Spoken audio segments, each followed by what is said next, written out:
kasih Pak Wilson. Oke. Ada dua question yang saya mau tanyakan sehubungan dengan topik mengenai hari ini.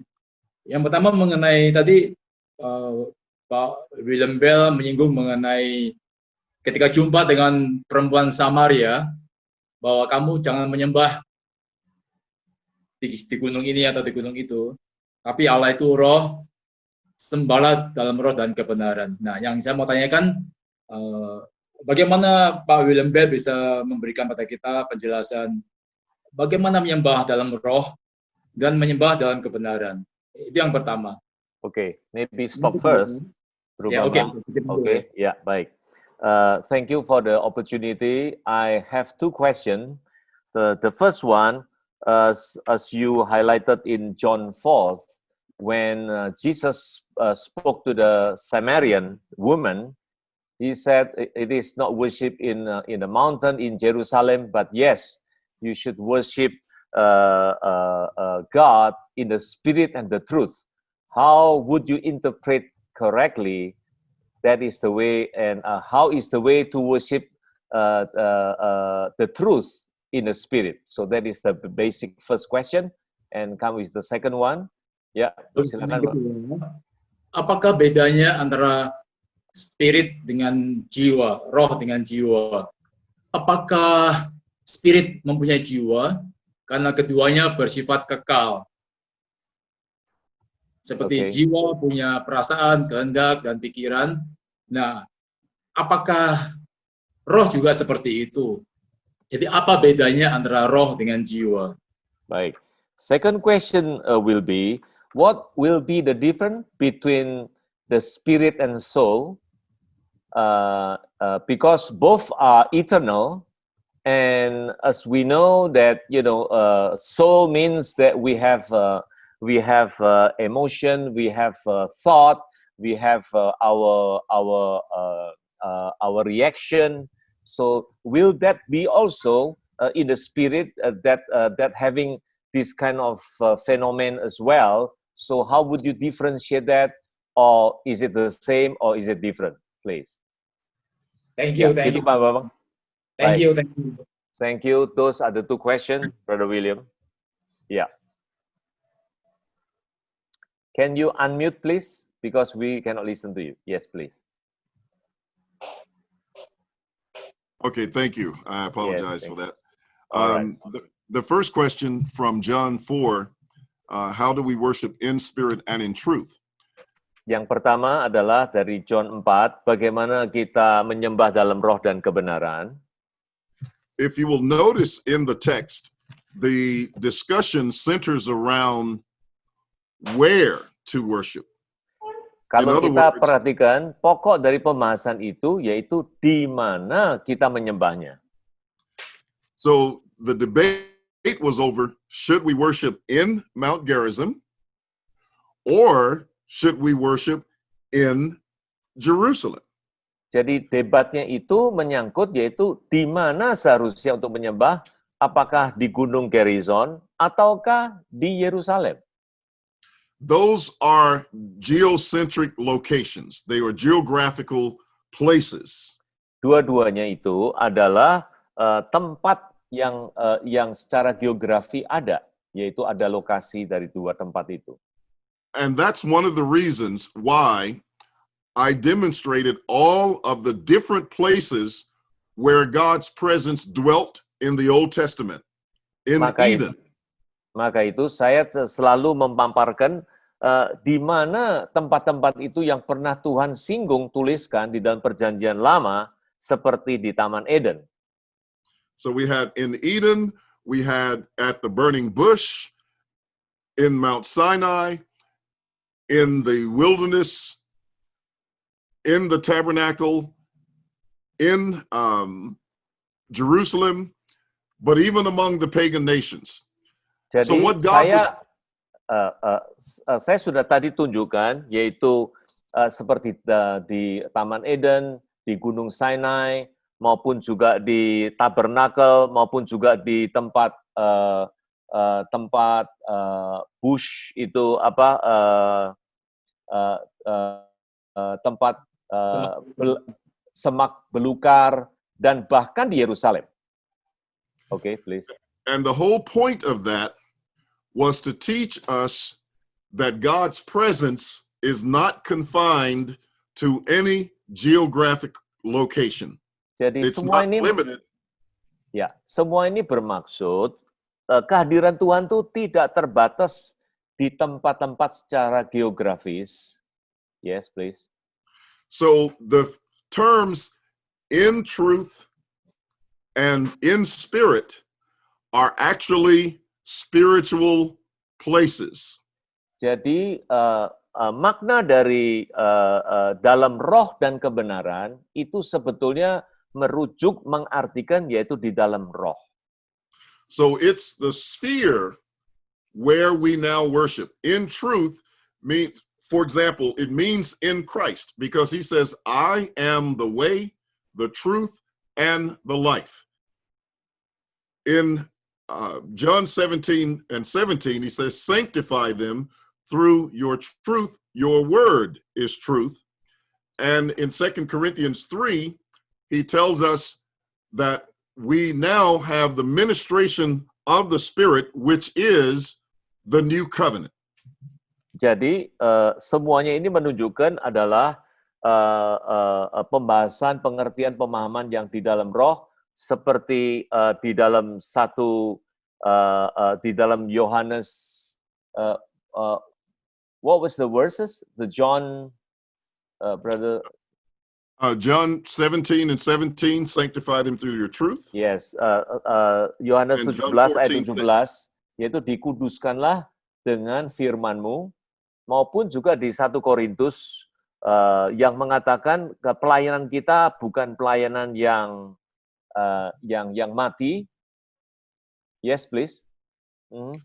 And so in the New Testament, we have the new beginning, the new creation, which was always the 8th day, which was the first day, but now we're into the eternal day of God. We're into that eternal rest.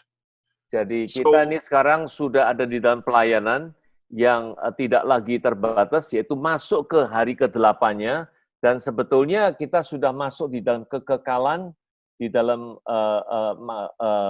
pemahaman peristirahatannya itu. And so worshiping according to the New Testament would be, which is in truth, and therefore worshiping Christ would be how we are worshiping in that new sphere. Jadi Now, if you bagaimana have, itulah maksudnya, yaitu menyembah di dalam kebenaran, yaitu di dalam Kristus, di dalam alam inilah kita menyembah di dalam kebenarannya. all right, and then if we need to come back to that question, if you need some more specifics, we can. But let me talk a little bit about the second question. Now, you asked about differentiating between the spirit and the soul. Jadi kalau nanti masih ada tambahan dari pertanyaan pertama, nanti saya akan itukan. Tapi sekarang coba kita masuk ke pertanyaan kedua, yaitu apa bedanya antara roh dan jiwa. And you also indicated that they are eternal or ever existing, something to that effect. Tadi Anda katakan dua-duanya itu kekal. However, that is more of Greek dualism. Tetapi itu lebih banyak, yaitu ke bahasa Greek yang memiliki dua makna. To the Hebraic mind, man is body, soul, and spirit. He's not one distinguished from the other. Jadi And so, kalau di dalam pemahaman orang Yahudi, itu seseorang itu adalah roh, jiwa, dan jasmani. and so here's what that means from the perspective of Scripture. And I will read from 1 Timothy 6. Jadi coba kita melihat, yaitu dari perspektif Alkitab, kita akan melihat yaitu, what is the verse? 1 Timothy chapter 6, and 1 I'll also read 1 Timotius, Timothy 1:17. ya, 1 Timotius 6. Okay. So in 1 Timothy 1:17, it says, "Now to the King, eternal, immortal, invisible, to God, who alone is wise, be honor and glory forever and ever. Amen." Ayat ke-17, bro. Tolong. Ayat ke-17, kalau nggak salah ya, tadi disebutnya. All right. So the scripture, Is it verse 17? 1 Timothy 17, verse 1 Timothy 1, chapter 1, and verse 17. 7. Peringatkanlah kepada orang kaya ini dunia agar mereka jangan berharap pada sesuatu yang tentunya seperti kekayaan, melainkan Allah yang dalam kekayaan memberikan kita segala sesuatu untuk dinikmati. Apa ya? Is it 1 Timothy 1 verse 17? Yes. Ini betul, bro ya? And now we're going to look at 1 Timothy chapter 6, Oh, tadi, verses sorry. 14 through 16. 1 Timothy 6 verse 16. Chapter 6, verses 14 through 16. 14 through 16. Alright. Tutupilah Okay. perintah ini dengan tidak bercatat, tidak bercela hingga pada saat Tuhan Yesus Kristus menyatakan diri, yaitu saat yang akan ditentukan oleh penguasa yang satu-satu dan yang penuh bahagia, Raja di atas segala raja dan Tuhan di atas Tuhan. Dialah satunya tidak takluk kepada maut, bersemayam dalam terang yang tak terhampiri. Seorang pun tidak pernah melihat dia, dan memang manusia tidak dapat melihat dia. Baginya lah hormat dan kuasa yang kekal. Amin. All right. Notice that Christ alone has immortality. Jadi di sini tolong diperhatikan, Kristus sajalah satu-satunya yang tidak takluk kepada maut. That means that we do not, apart from Christ, have immortality. Jadi kalau kita jauh dari dari Tuhan tuh kita tidak bakal memiliki tidak memiliki maut itu. So how do we obtain or receive immortality? Jadi bagaimana kita bisa menerima kekekalan itu? We must be born again, Kita mesti harus lahir kembali, not of corruptible seed. tidak dari benih yang kotor. Remember in John chapter 1 and verse 12, after Jesus said, "He came to his own, but his own did not receive him." Jadi But as many, di dalam Yohanes 1 ayat 12, dia datang dengan sendirinya, tetapi tidak diterimanya. but as many as received him, to them he gave the power or the authority to become sons of God. Tetapi bagi mereka yang menerima dia memberikan kuasa untuk menjadi anak Allah, Who were born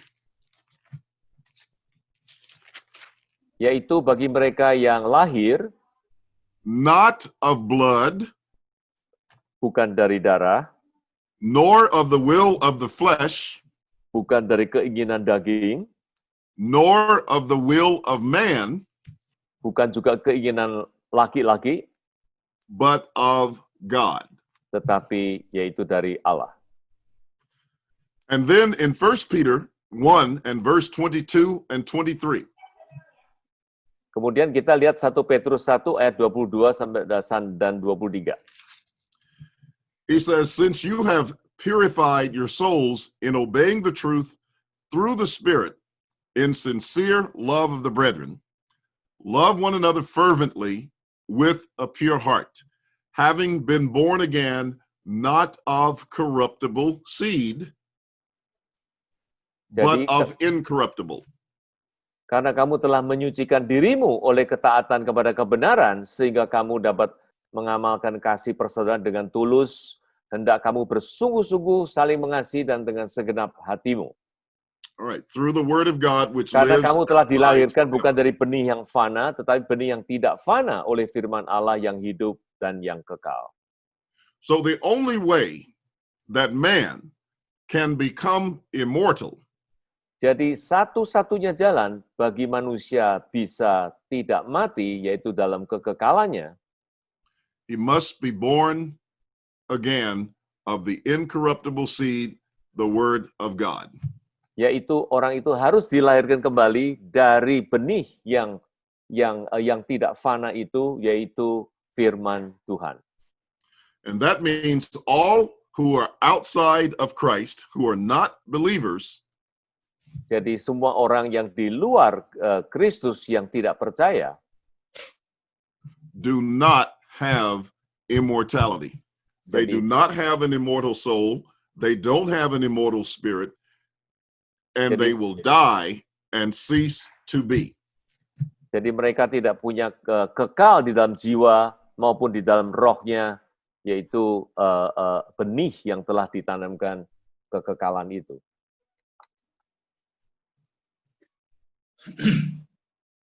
Pak Wilson, Oke, Pak Yes. Wilson, Pak Babang, ya. seperti kitab 1 Petrus, bahwa yang diselamatkan adalah jiwa, bahwa tujuan iman kita adalah keselamatan jiwa. Jadi jiwa itu kekal, hanya dia mati kekal, ya, atau hidup kekal, karena sudah ditebus oleh Kristus. Okay. He asked the question that spirit is eternal, and spirit, in fact, is the final aim to obtain the faith, to be saved, as what it is written in 1 Peter, verse chapter 9. So,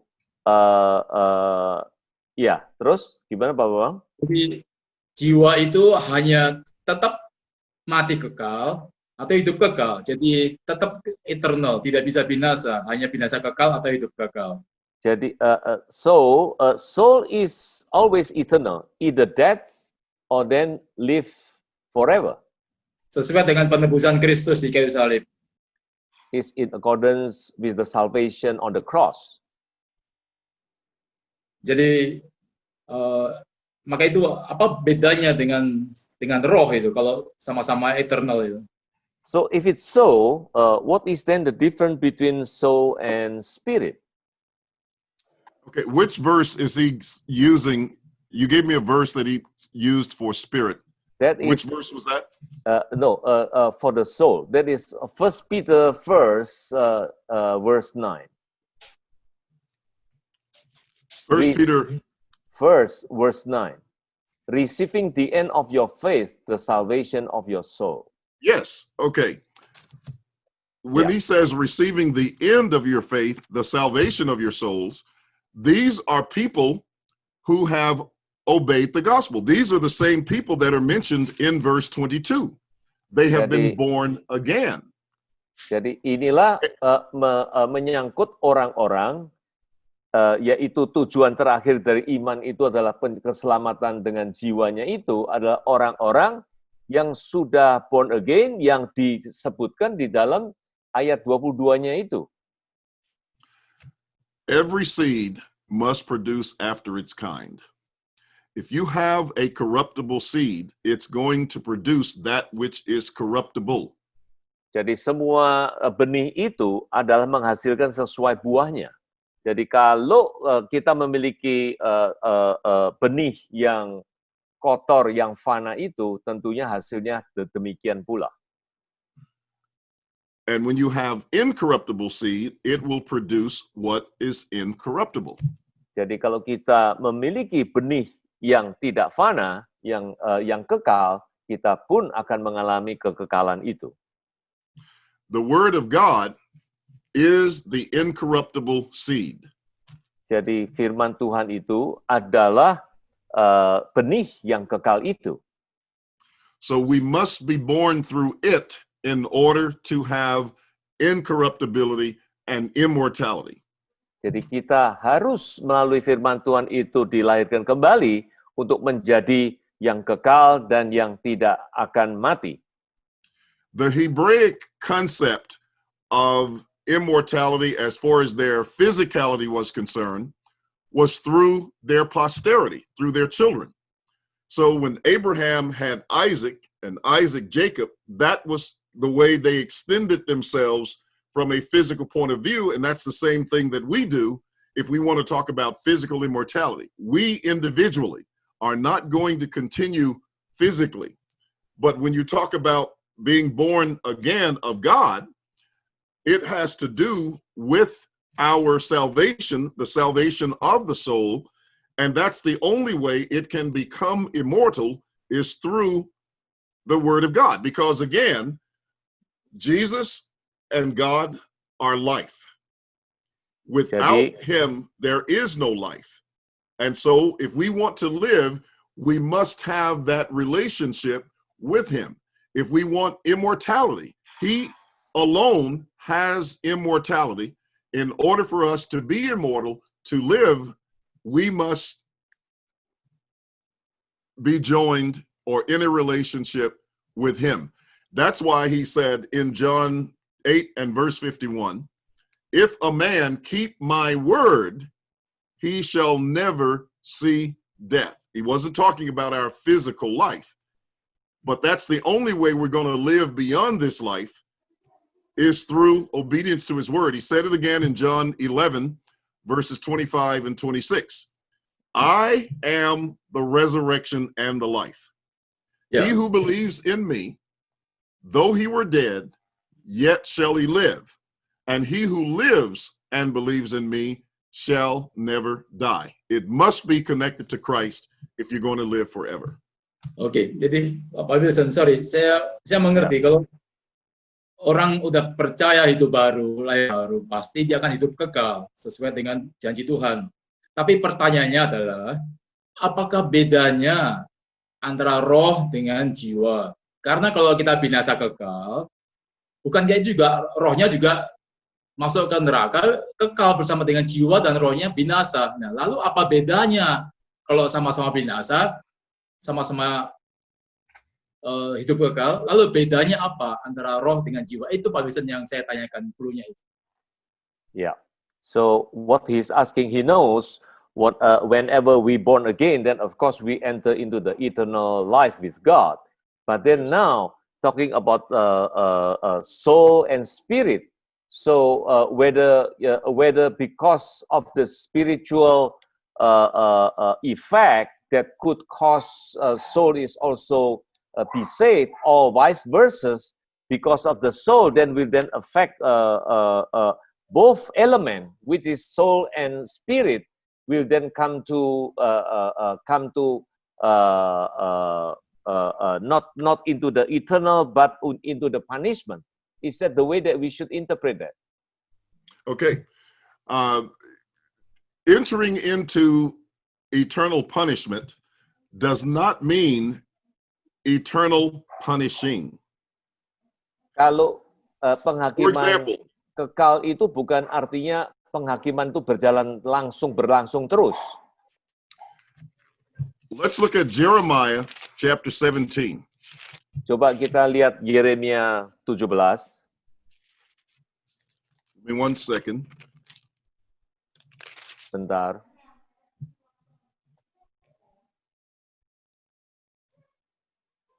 All right, in Jeremiah 17, the verse is 4.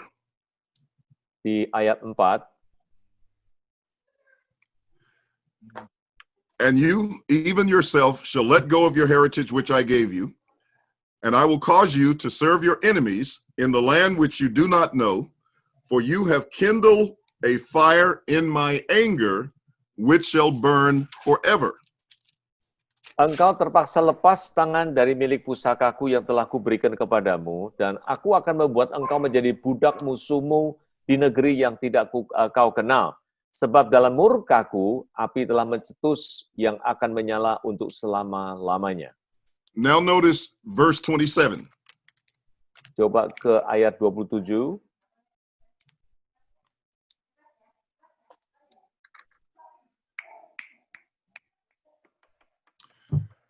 But if you will not heed me to hallow the Sabbath day, such as not carrying a burden when entering the gates of Jerusalem on the Sabbath day, then I will kindle a fire in its gates, and it shall devour the palaces of Jerusalem, and it shall not be quenched. Tetapi apabila kamu tidak mendengarkan perintahku untuk menguduskan hari Sabat dan tidak masuk mengangkut barang-barang melalui pintu-pintu gerbang Yerusalem pada hari Sabat, maka di pintu-pintu gerbangnya aku akan menyalakan api yang akan memakan habis puri-puri Yerusalem dan tidak akan terpadamkan. That does not mean that that fire is still burning in Jerusalem today. It meant that the judgment that would come upon Jerusalem could not be averted. They could not stop it. Jadi karena itu penghakiman kepada Yerusalem itu tidak ada seorang pun yang dapat menghindarkannya. Itu harus terjadi. So they could not prevent it from coming, but it doesn't mean that fire is burning in Jerusalem forever. So when we read statements in the New Testament that say the fire shall not be quenched, or that this is everlasting punishment, it doesn't mean a fire like a fiery hell is going to burn forever. That's not what the Bible teaches. It simply means that the judgment that was coming upon them could not be stopped, and when it came upon them, it would mean their utter destruction. They would perish and cease to be. That's the everlasting part of it. They will never recover from that. Once they have perished, that is the end of them, and that's what makes it an eternal judgment. Not eternal punishing, but an eternal punishment. Jadi artinya yang dimaksud dengan penghakiman dengan api yang terus-menerus tidak akan padam, itu bukan berarti penghakiman itu berjalan terus, tetapi itu hanya menandakan bahwa penghakiman untuk membawanya ke dalam kematian, itulah sampai di situ, tidak di dalam hidup kekekalan, tetapi di dalam kematiannya itulah yang dimaksud dengan apa yang tersebut sebagai penghakimannya itu. Let me give one other passage, Isaiah chapter 66 and verse 24. Coba saya berikan, yaitu Yesaya 66 ayat 20, what is the verse? 20. Isaiah 66 and verse 24. Ayat ke-24.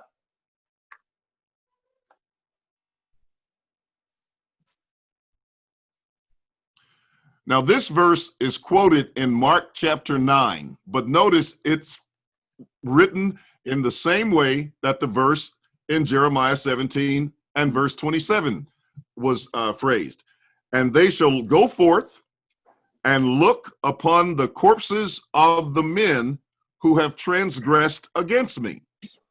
For their worm does not die, and their fire is not quenched.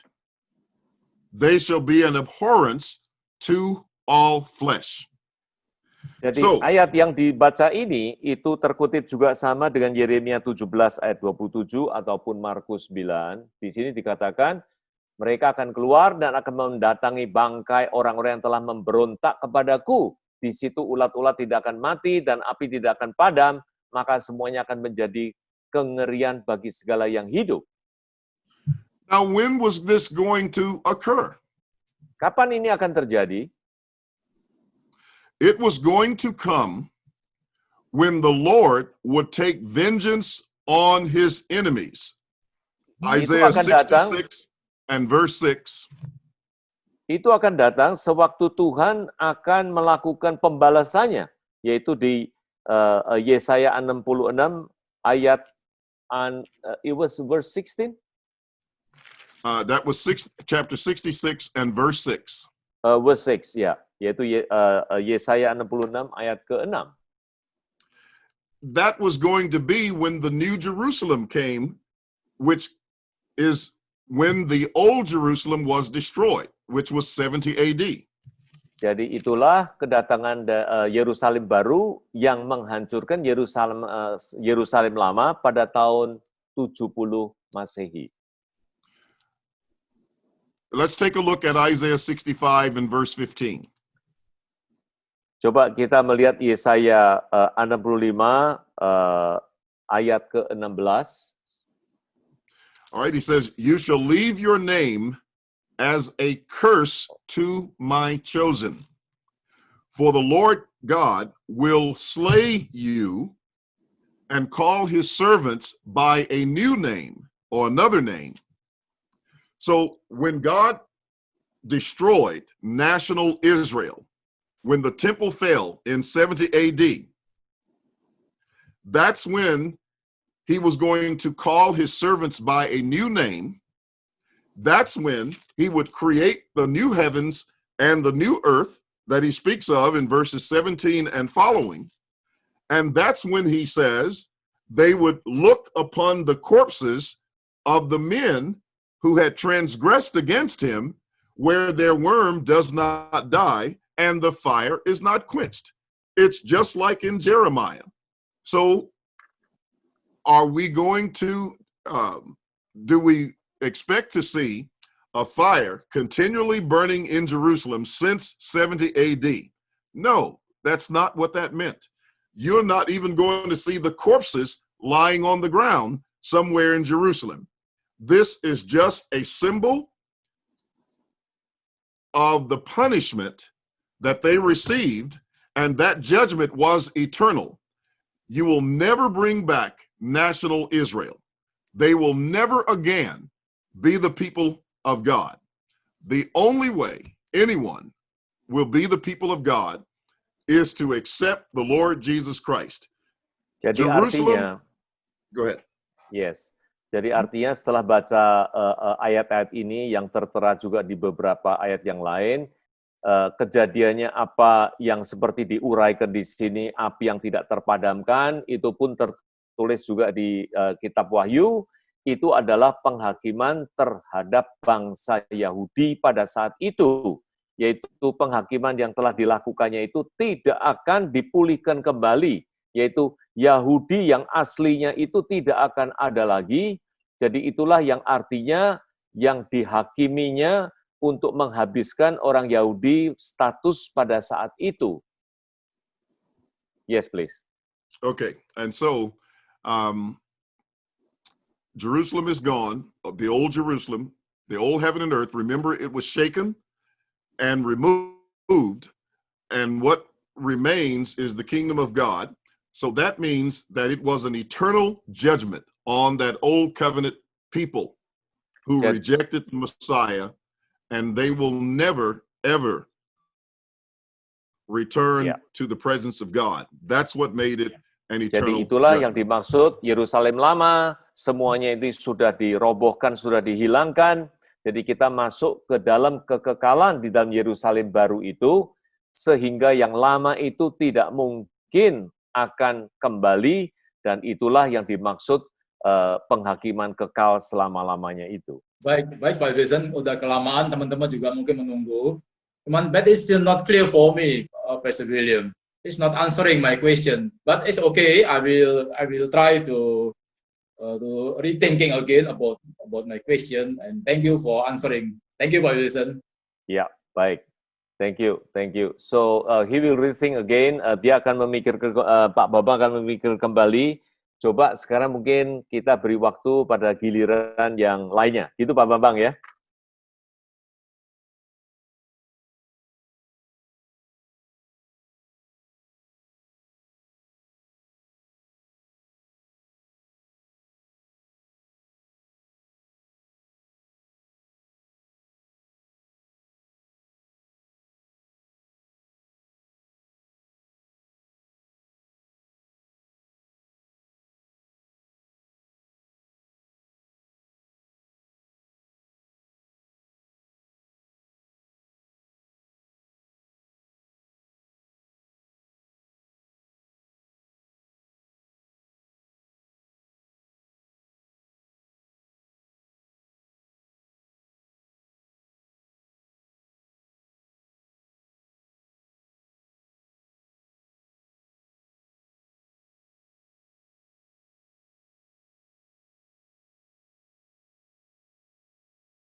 Baik. Pak Untung, tolong di-unmute. Ya. Halo. Ya, Ya, baik. silakan. Udah dengar, Pak Untung. Iya. Ya, please, Kita Pak Untung. tahu, ya, kita tahu Tuhan itu roh, sudah ada di dalam orang yang percaya. Bagaimana Mr. William itu menjelaskan soal Kisah Rasul 1:11? Okay. Thank The you. question is, we know that God is spirit, and how would you explain the chapter 1, verse 11? Thank you. Of which, That is the question. of which chapter? Which book? Act 1, verse 11. Acts chapter 1 and verse 11. 11. On the Right. screen, please.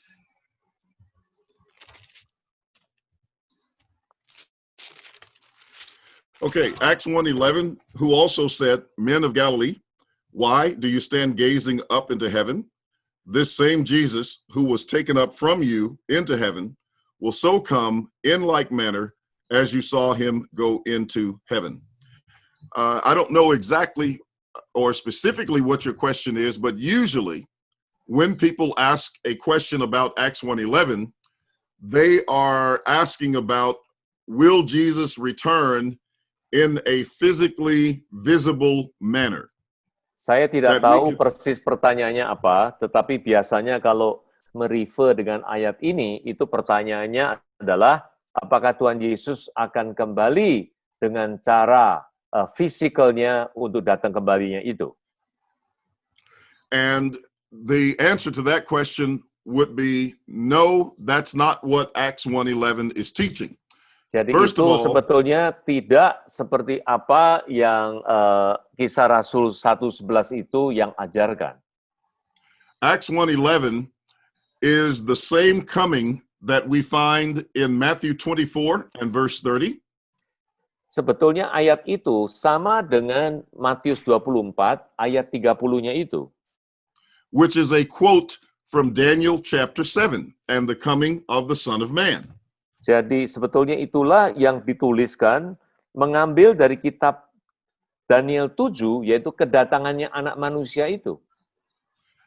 And in Matthew 24:30 and also Matthew 26 verse 64, which both texts quote from Daniel 7, Jadi The text- seperti juga di Matius 26 ayat 36 juga, itu sama-sama mengambil dari Daniel 7,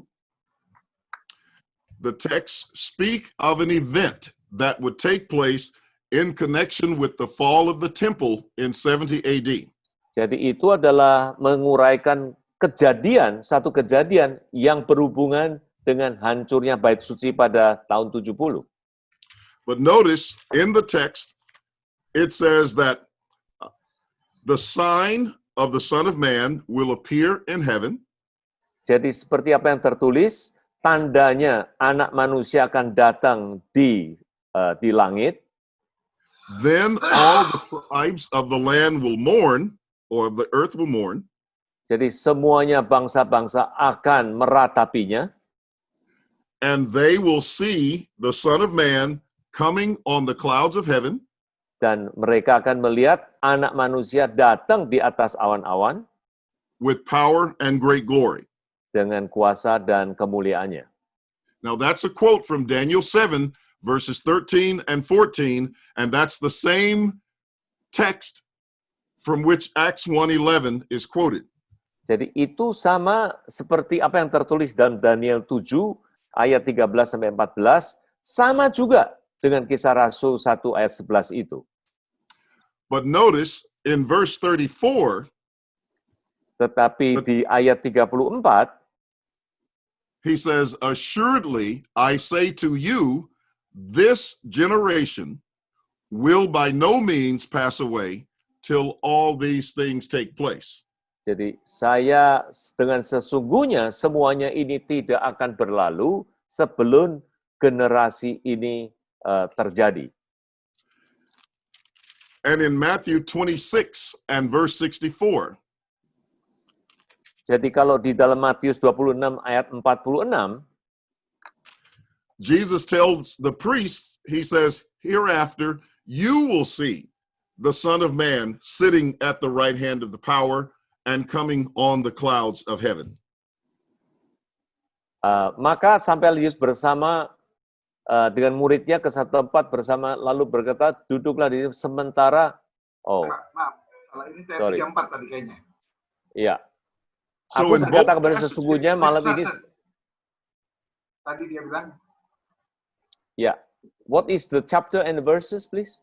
Matthew 26 and verse 64, along with Matthew 24:30 and verse 34. Oke.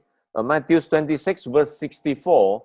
Engkau telah mengatakan tetapi aku berkata kepadamu, mulai sekarang kamu akan melihat Anak Manusia duduk di sebelah kanan Yang Maha Kuasa dan datang di atas awan-awan di langit.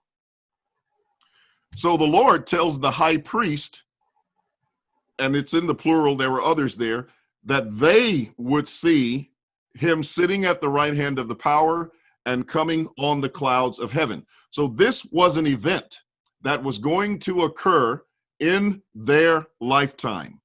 Jadi ini adalah perkataan Tuhan Yesus kepada imam besar, yaitu akan kedatangannya itu adalah satu kejadian yang pada masanya itu mereka akan melihat. And thus, as we looked in Matthew 24, he says it was going to occur before that generation passed away. Seperti And apa that yang was the tertulis, first century generation.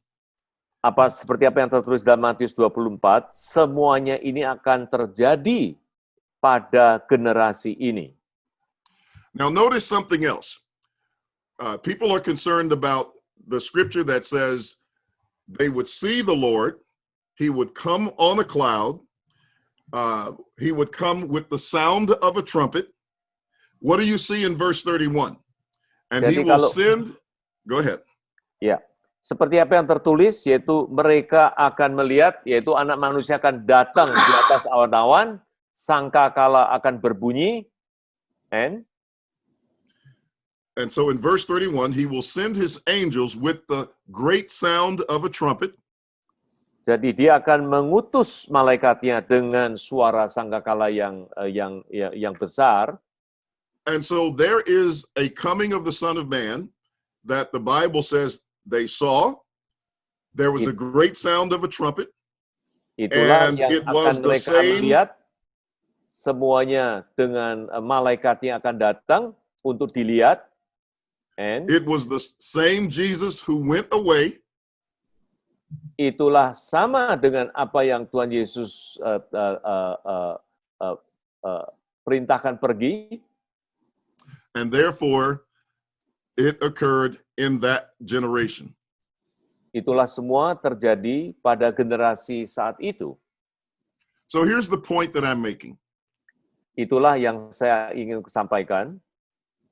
If Matthew 24:30 and Matthew 26:64 are both quotes from Daniel 7:13 and 14, Jadi kalau Matius 24 ayat 30 maupun Matius 26 ayat 64, dua-duanya itu, and if Acts 1:11 is the same quote from Daniel 7, then they all are fulfilled at the same time. It's the same passage. jadi pun juga Kisah Rasul 1 ayat 11 itu semua adalah kutipan dari Daniel 7 yang mana semuanya bermakna yaitu hal-hal yang sudah terjadi.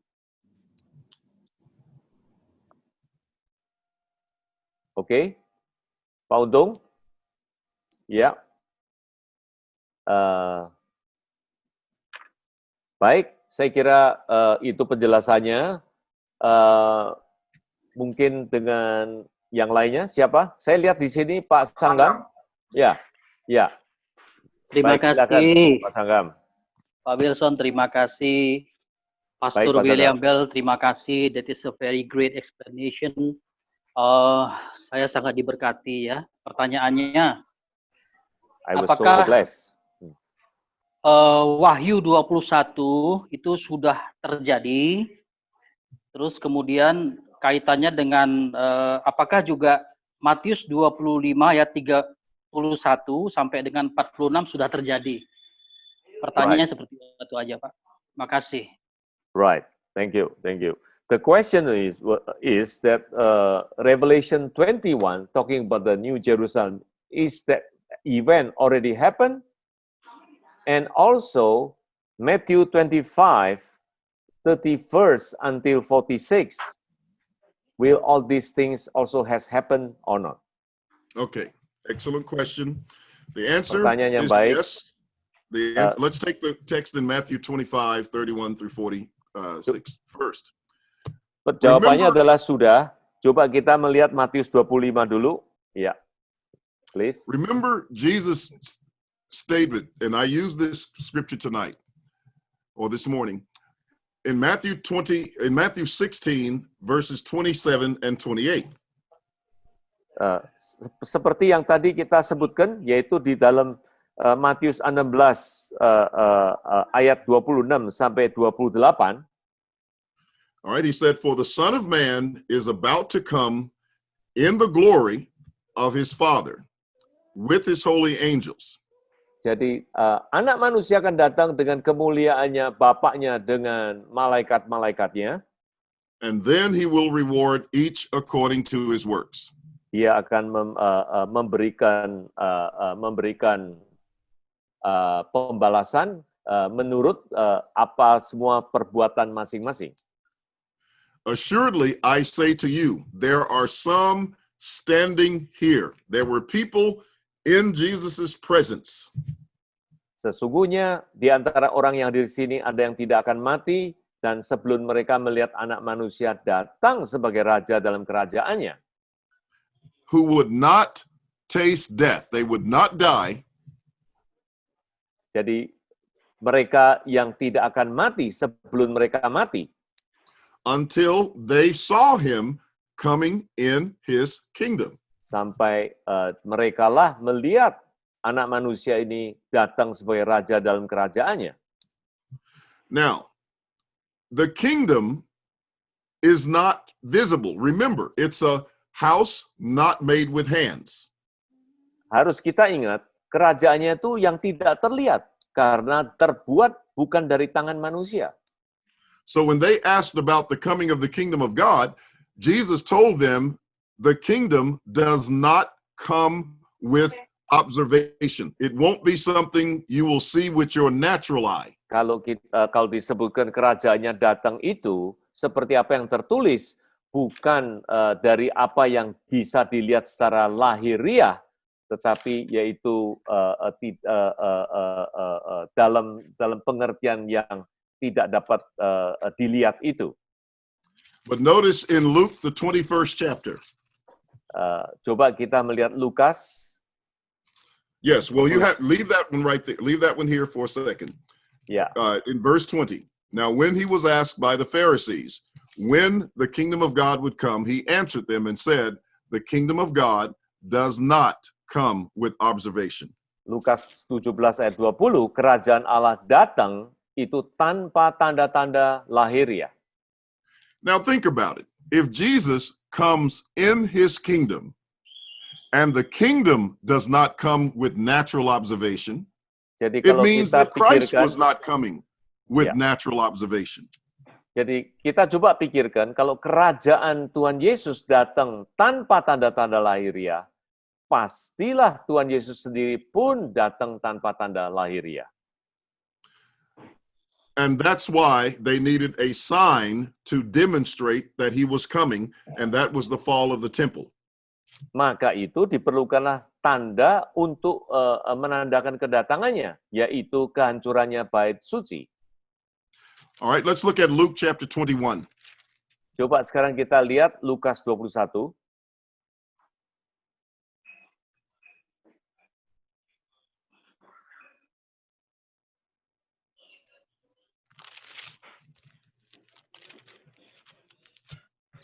All right, verses 20 through 22.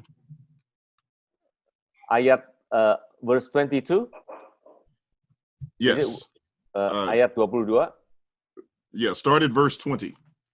mulai dari ayat 20. All right. Now he says, but when you see Jerusalem surrounded by armies, then know that its desolation is near. Apabila kamu melihat Yerusalem dikepung tentara-tentara, ketahuilah bahwa keruntuhannya sudah dekat. Verse 21, then let those who are in Judea flee to the mountains. Let those who are in the midst of her depart, and let not those who are in the country enter her. Dan pada waktu itu, orang-orang berada di Yudea harus melarikan diri ke pegunungan, dan orang-orang yang berada dalam kota harus mengungsi, orang yang berada di pedusunan jangan masuk lagi ke dalam kota. Now watch verse 22. For these are the days of vengeance, Sebab itulah masa pembalasan, that all things which are written may be fulfilled. di mana akan genap semua yang ada tertulis. All right, now let's drop down to verse 31. Sekarang menuju ke ayat 31.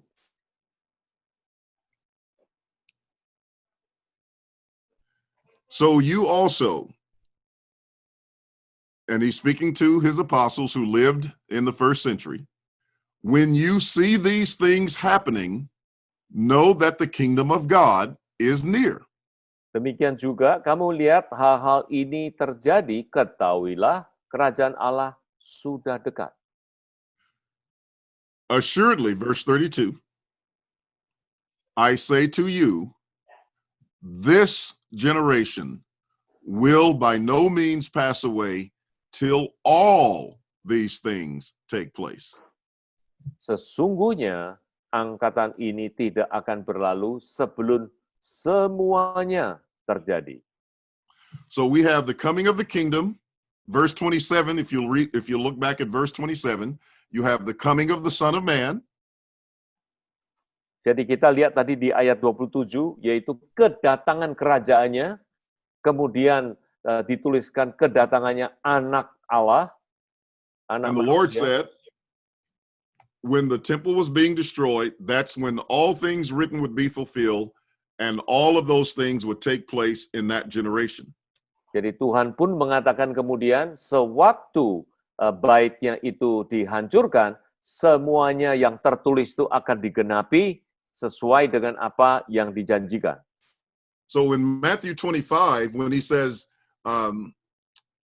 when the Son of Man comes in his glory, then shall he sit upon the throne of his glory. It's the same text of Matthew 16:27, of Luke 21 and verse 27, of Matthew 24 and verse 30. They're all governed by the same time statement that says it would happen in that generation. Jadi kalau kita melihat dari apa yang tertulis dalam Matius 25, itu semua berhubungan dengan apa yang tertulis dari Matius 16 ayat 27 tadi, Lukas 21 ayat 27, Matius 24 ayat 30, semuanya itu terjadi pada angkatan generasi itu. Now let's look at the second part of the question from Revelation about the new heavens and new earth and the tabernacle of God. Cobalah sekarang kembali ke pertanyaan, yaitu di dalam kitab Wahyu 21 mengenai bait suci dan Yerusalem yang baru. In the first 3 verses of Revelation chapter 1, we're told that these events were shortly to come to pass, and the time was near. Di dalam Wahyu yang pertama saja, chapter pertama, 3 ayat itu mengatakan inilah tanda-tanda yang segera akan terjadi. Karena waktunya telah singkat. And then in the 22nd chapter, we have the statement again that says the time was near for these things to shortly take place, and they were told, do not seal the book. Kemudian di dalam ayat pasal 22 dikatakan janganlah dimeteraikan tentang hal ini karena hal ini akan segera terjadi. and that Jesus was coming quickly. Dan setelah itu dikatakan Tuhan Yesus akan datang segera. So, if you look at those statements as bookends, you have Kalau- one at the beginning of the book, and you have another one at the end of the book. So that means everything within the book of Revelation falls between those very imminent time statements. Jadi kalau kita melihat apa yang tertulis dari awalnya sampai ke akhirnya, kita melihat bacaannya itu semua adalah hal-hal yang segera akan terjadi. So in chapter 1, the things are at hand, shortly to come to pass. Chapter 22, the things are at hand, shortly to come to pass. Jadi kalau Now- kita lihat pada awalnya, tertulis yaitu semuanya sudah dekat dan pun akhirnya pun dikatakan demikian. And the coming of the new tabernacle falls within those very imminent, shortly to take place statements. So the coming of the new tabernacle was at hand, shortly to come to pass, and therefore it is now present with us today, ever Jadi- since the temple was destroyed. Jadi tabernakel yang baru itulah semuanya dikatakan akan segera terjadi. Sampai sekarang inilah yang kita hidupin ini adalah hal-hal yang sudah terjadi. So yes, the tabernacle of God is now with men. It has now been fulfilled. It is an everlasting tabernacle or kingdom which will never be destroyed. And so it is with us forever because the scripture says the kingdom of God has no end. Jadi tabernakel yang baru inilah sesuai dengan apa yang dikatakan sudah terjadi dan sudah ada di tengah-tengah kita dan kekal untuk selama-lamanya. Ya.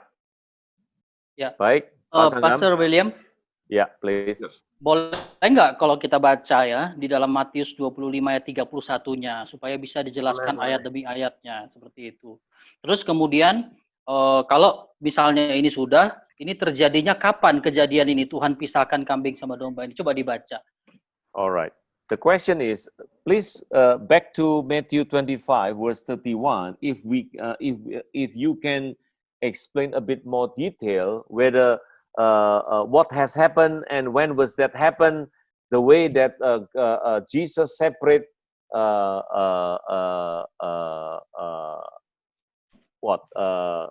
The sheep from the the goats. sheep from the goats. Right. Okay.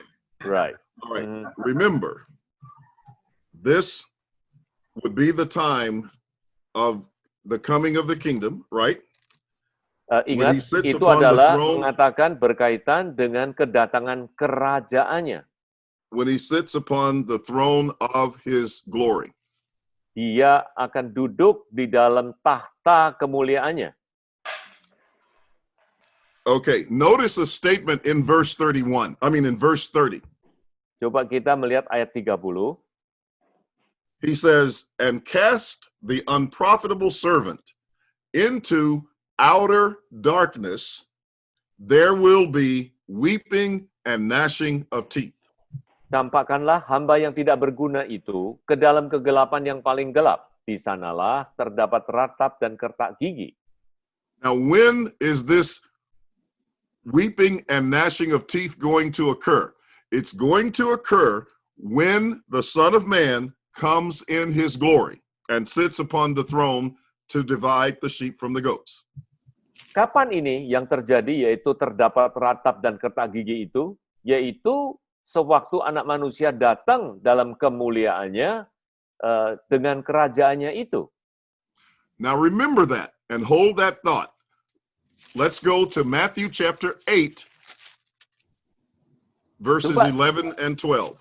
Coba kita membawa pemahaman itu, kita melihat Matius 8 ayat 11. All right. In verse 11, Jesus says, and I say to you that many will come from east and west and sit down with Abraham, Isaac, and Jacob in the kingdom of heaven.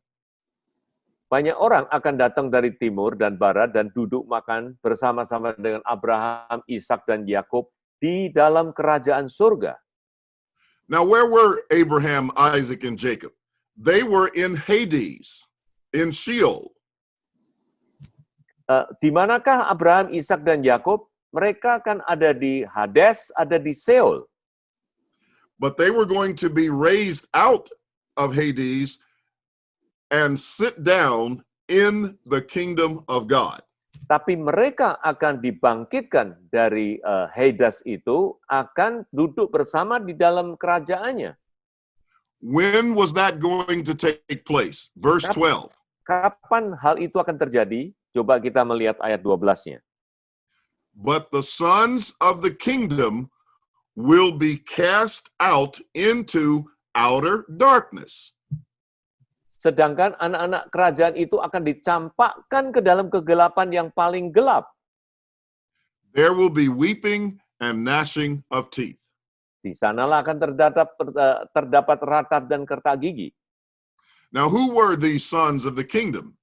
It was national Israel, the old covenant people who rejected the Messiah. Ini siapakah ini anak-anak kerajaan? Itu adalah orang-orang anak-anak dari perjanjian lama yang menolak anak manusia ini. So when they were cast out, that's when there was weeping and gnashing of teeth. But they were Sewaktu mereka dicampakkan itulah terjadi kertak dan ratap dan kertak gigi itu. But they were cast out in 70 AD. Mereka itu dicampakkannya terjadi yaitu di tahun 70. Now let's look at Matthew 21. We have another picture of the same thing. Coba kita melihat yaitu di Matius 21 ada gambaran yang sama. All right, the parable of the vineyard, the landowner with the vineyard, where he comes and he sends servants into his vineyard to work.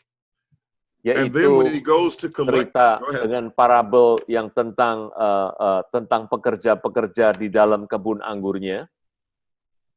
All right, so he sends them to work in the vineyard and sends his servants, and then the vine dressers that he leased his vineyard to, when he goes to collect from the lease and to receive from the fruits of the vineyard, they kill the servants, stone one, beat another, etc.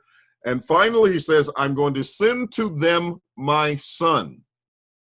Jadi di situ ada yaitu pekerja-pekerja yang ditinggalkan untuk mengolah itu. Sewaktu dia kembali, dia akan mengkolek dari mereka itu, tetapi mereka saling membunuh, dan pada saat itu dikatakan, aku akan mengutus anakku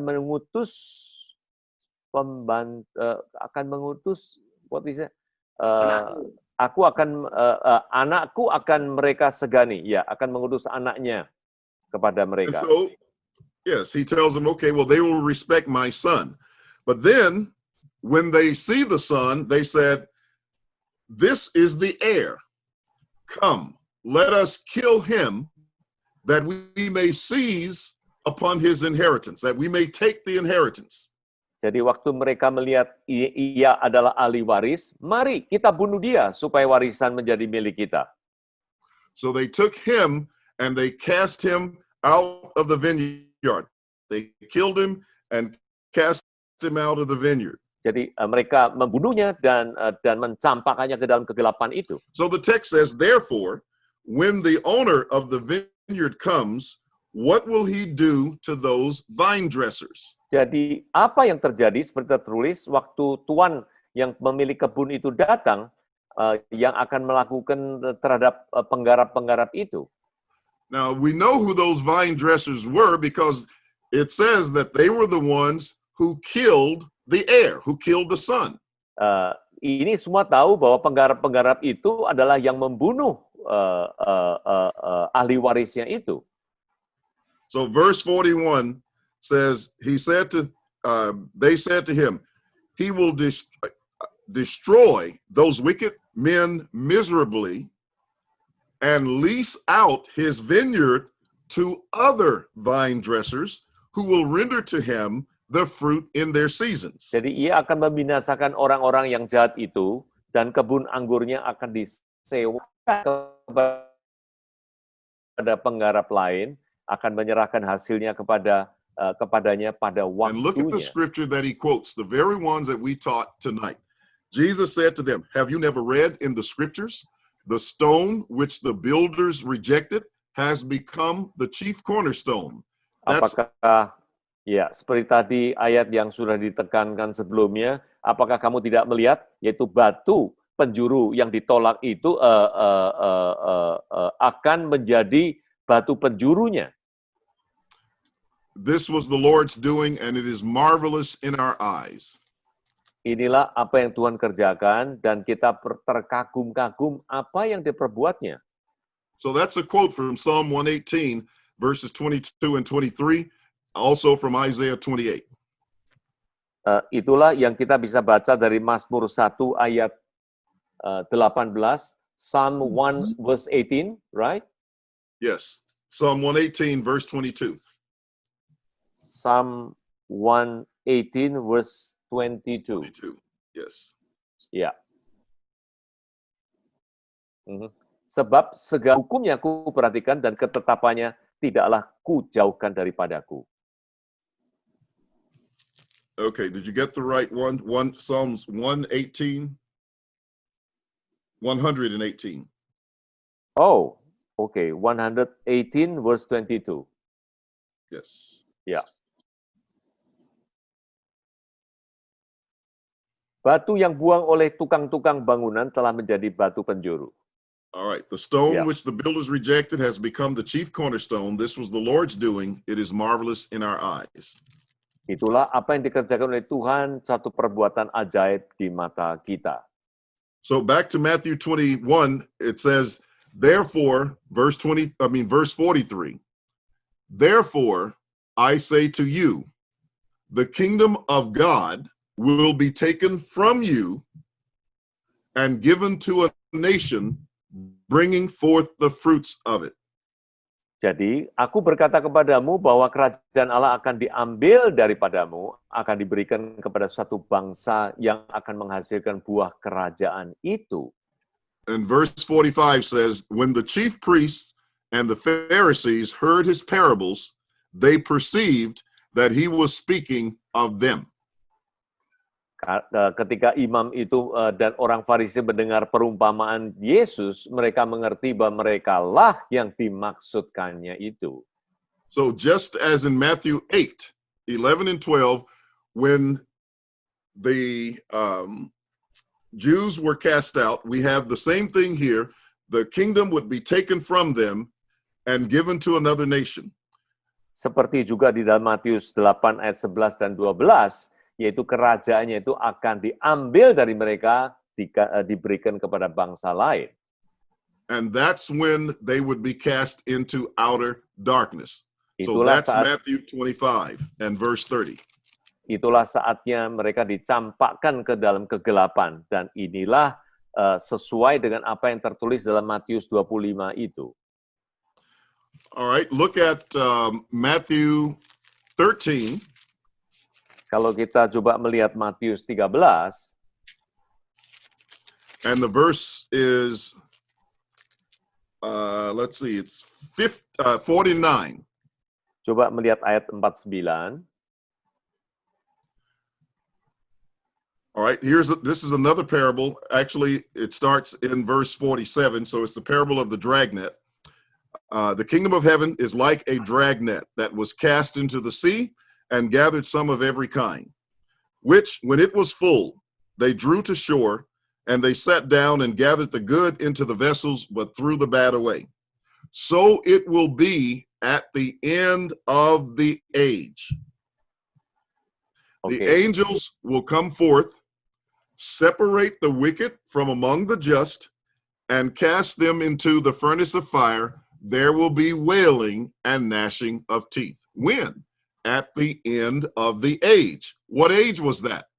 It's the age of Moses. Yeah. Just as Jesus said in Matthew 24:3, when will these things be? What is the sign of your coming and of the consummation of the age? So it was the end of the Jewish age. Kita coba melihat ayat 47, demikian pula kerajaan surga itu seumpama pukat, dilabuhkan di laut, lalu mengumpulkan berbagai jenis ikan. Setelah penuh, pukat itu diseret ke pantai, lalu duduklah mereka mengumpul ikan yang baik di dalam pasu, dan ikan yang tidak baik mereka buang. Demikian juga pada akhir zaman, malaikat-malaikat akan datang memisahkan orang jahat dari orang benar. Nah, ini semuanya sesuai dengan apa yaitu yang terjadi sewaktu pertanyaan Matius 24 ayat 3, kapan hal itu akan terjadi, yaitu runtuhnya bait suci, bila manakah akan terjadi kedatanganmu, dan tanda kesudahan zaman. And then in Galatians chapter 4, Nah, coba kita melihat Galatia 4,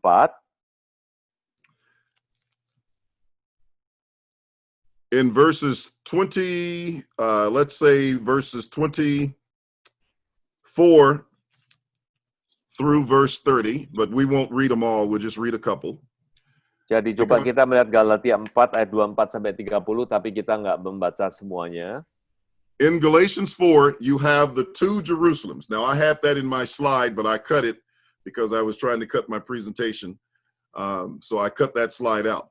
But Jadi di dalam Galatia 4 itu digambarkan ada dua Yerusalem. Saya ada dalam slide, tapi saya udah kesampingkan dulu, tapi sekarang saya akan bicara. So this is the allegory where Abraham has two sons. Jadi inilah algoritmenya, yaitu Abraham ada dua anak. One by bondmaid Satu adalah dari perbudakan, and one by a free woman. satu adalah wanita yang merdeka. Now, those two women symbolized two covenants. Jadi dua wanita inilah disimbolkan menjadi dua perjanjian. One from Mount Sinai, Satu dari Gunung Sinai, and that is the covenant where they entered into bondage under the law. itulah yaitu digambarkan orang-orang yang masuk ke dalam pengikatan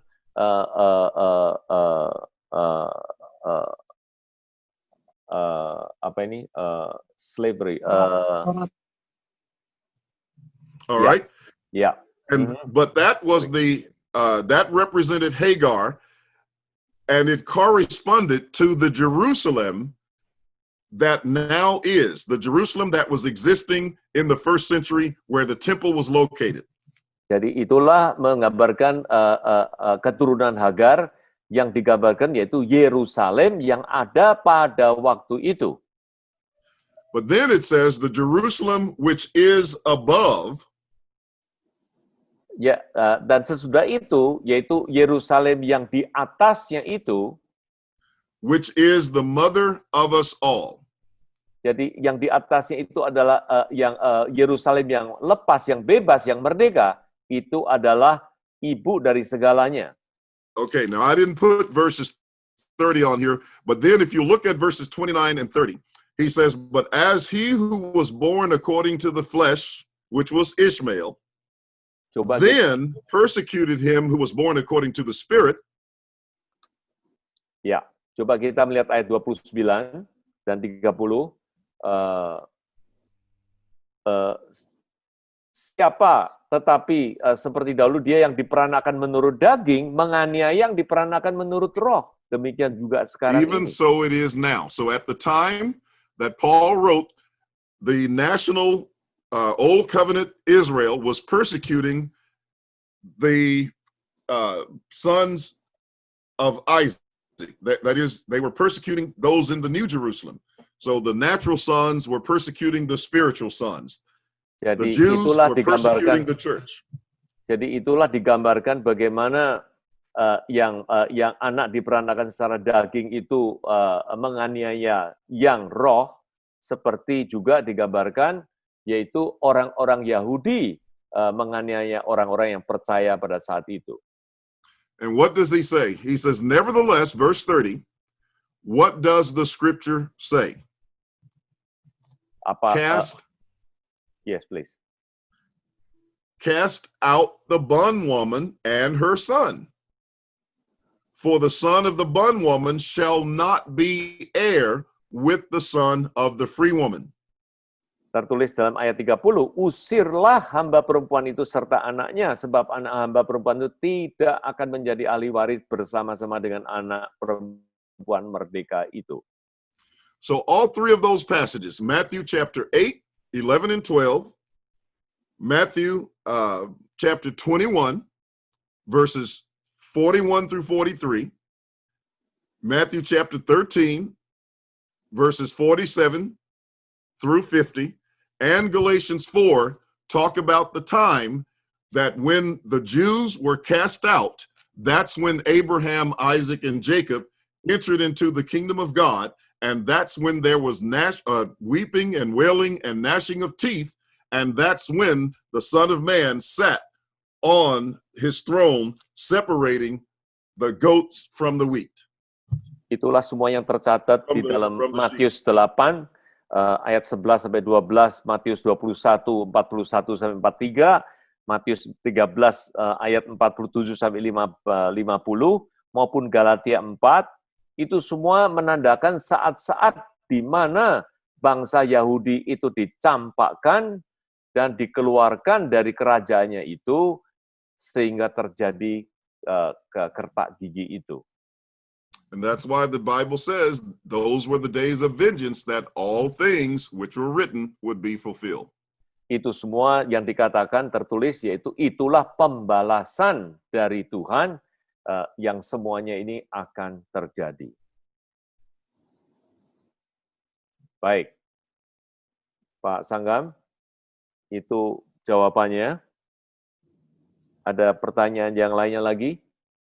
Ada yang lain mungkin? Saya belum lihat Pak Sanggam. Ya, baik. Saya kira waktunya ini juga sudah melewati 10 menit dari jam 1. Saya kembalikan, baiknya bagaimana? Kalau tidak ada pertanyaan lain, kita tutup. Atau masih ada yang lainnya? Silakan, mungkin pertanyaan terakhir kalau ada. Ada yang ingin menanyakan? Tidak ada kayaknya. Baik, tidak ada. Baik.